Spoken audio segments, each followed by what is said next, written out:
I just played the Second Dream, the War Within, and the Sacrifice in Warframe, all of it on stream, of course. And I needed some time to kind of collect my thoughts about it, and it's so much information that you almost feel like you can't comprehend it like instantaneously at least. But I'm gonna go over it. I'm gonna go over what happened and how I feel about it in this video. So if you haven't played those specific quests, the Second Dream, the War Within, and or the Sacrifice, please skip this video unless you want some spoilers. All right, with that out of the way, let's actually jump straight into it.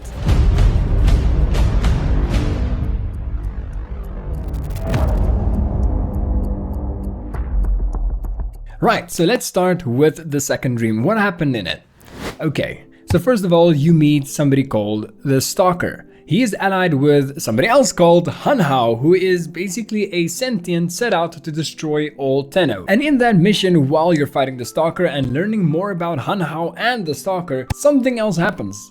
It's something pretty extraordinary, and it's something that I kind of thought was gonna happen, but not on that scale. Like, I thought that, okay, so I'm an operator and I'm controlling the Warframes, which, to be fair, that did happen. But that's not entirely all that happened. So first of all, you are an operator, which means you obviously control the Warframe, but you are also a Tenno, which is a very specific kind of like human being. And you are a separate character where you can do separate character customization, separate upgrades, and you can play with both the Warframe and the operator, which just brings in a whole new dynamic into the game. I was amazed by how well they handled the Second Dream. And in that mission, you battle the Stalker. You have this epic battle with the Stalker, and in a cutscene after that, your operator is revealed, where you then obviously start to customize it and everything in between.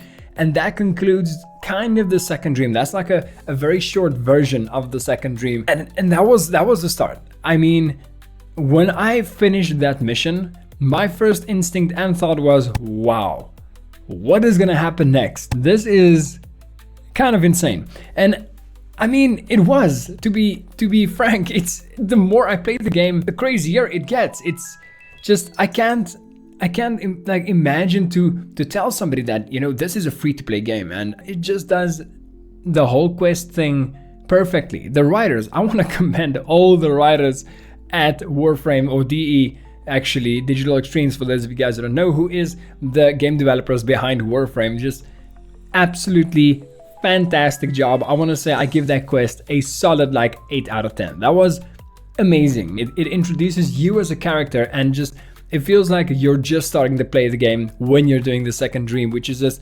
absolutely fantastic. Now, the next one we did was the War Within. So this quest starts with the Grenier Queens. They're trying to extract some Kuva, which is kind of like a substance tied to immortality. And along with that, they're also trying to capture the operator, which is, well, you and me playing the game, trying to extract their void powers. Now, in that whole thing, you then find out that Tension, who has been speaking to you, was kind of allied with them and actually brought your Warframe to the Grenier Queens, thinking that no, they wanted the Warframe and not the operator, but obviously that didn't turn out as they or you expected. And alongside that whole journey, while all of that is happening, you are starting to learn about your past. You're starting to regain memories, and it's almost like you're going crazy. It's almost like you're starting to hear voices all over.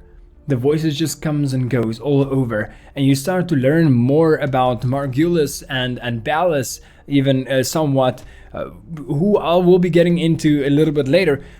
But as all this is happening, as you are learning about your past and learning how you were kind of saved up in a sense, right? You have to face the Grenier Queens at the end and kind of face Tension up to a point where he is trying to tell you to not confront the queens. Don't go there for your own safety. And obviously you don't listen because you're the protagonist and you're a demigod. So you don't listen, like, no bro, I ain't listening to you, I'm facing them. And you do face them, and at the end of the mission, you kinda have a moral choice to make.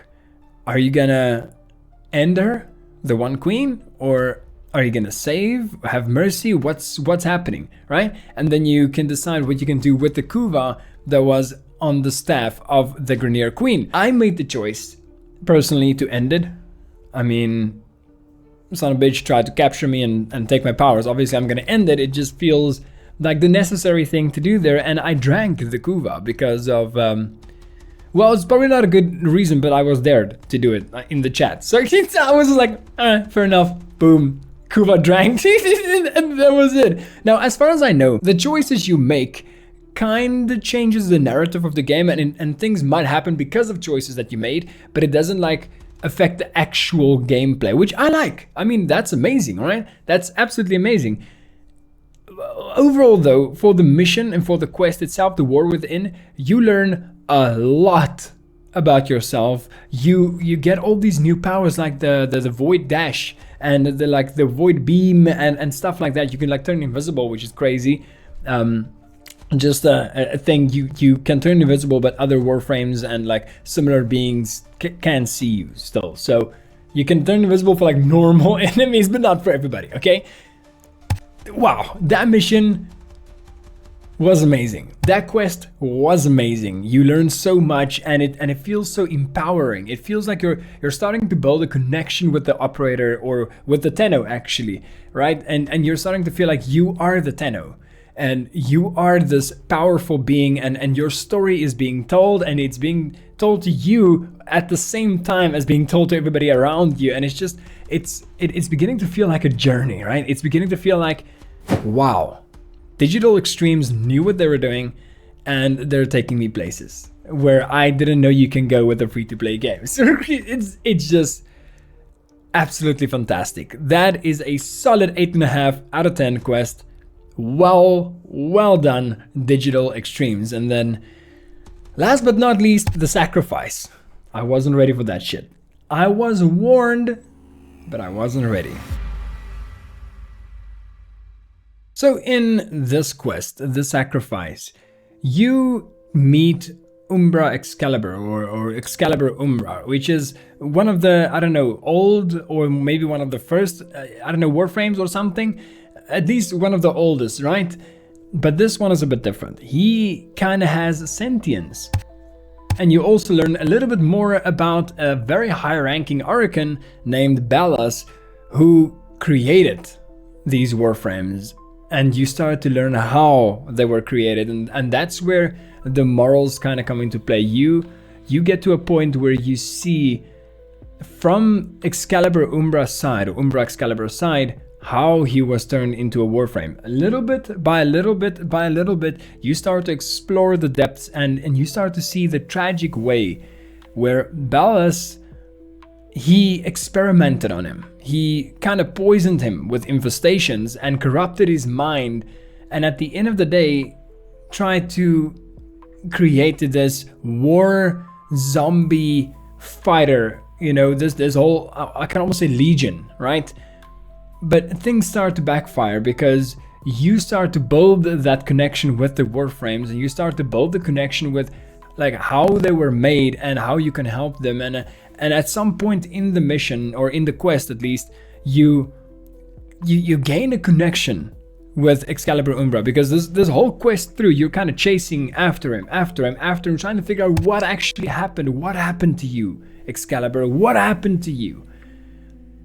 And then you get to this point where you see all the pain that he's in, all the experiments that he had to endure, and it starts to feel a little bit more real then, and it starts to sink in that, wow, I am controlling a human hybrid, or human infested hybrid, or corpse normally, and it starts to sink in that, whoa, this feels like my morals are getting tested, where I'm like, should I actually even be using Warframes? Like, is this right? What is right at the end of the day? And in this quest, you gain that connection with Excalibur Umbra, and for a moment there, you can take away his pain.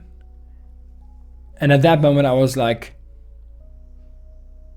it's not that I am a part of the problem, as far as I know, but I might be the only person who can help. Because for that moment, he didn't have any pain. And for that moment, you knew that you could help him. And you like face the Orokin, right? You fall, not the Orokin, more Ballas. You face Ballas. And then you face Lotus as well, kind of.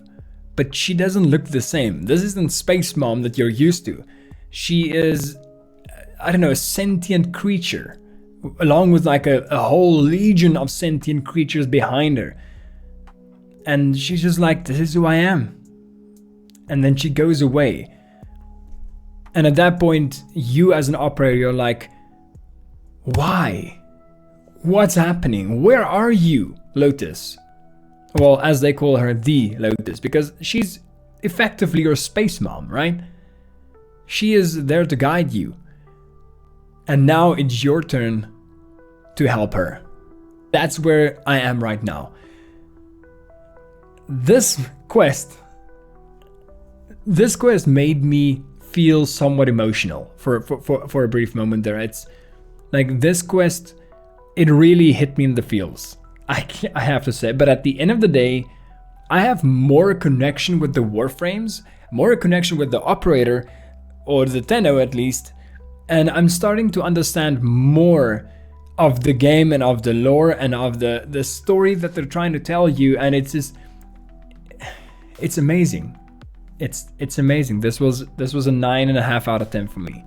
This quest was fantastic. Definitely. Now, the next big mission is gonna be the New War, which is apparently very long and very hard and very good at the same time. So I am hyper excited about that. I can't wait to go through this, because the more I play Warframe, the more I learn about this entirely new world, and it's so amazing, and I can't explain how excited and how happy I am. It's just gonna be so much fun, and I want you guys to join in. So there's usually like about 50, 60, 40-ish people on the live streams. We're trying to get that to 100 concurrent viewers. So if you want to join in and actually watch that, that would be absolutely amazing. Come and join me every Monday, Wednesday, or Friday, 7 p.m. SAST. With that being said, like, where are you in the game? Have you finished the game yet? Like the actual main quest, or like, are you also like somewhat into the game? And what has your experience been like with especially the sacrifice? The rest, you know, you learn a lot of stuff. It's amazing, but the sacrifice, that's something different. In any case, let me know in the comment section down below. And with that being said, I hope you guys enjoyed, and go watch my initial reaction to the actual game. It's actually pretty fun. All right, see you guys later. Peace.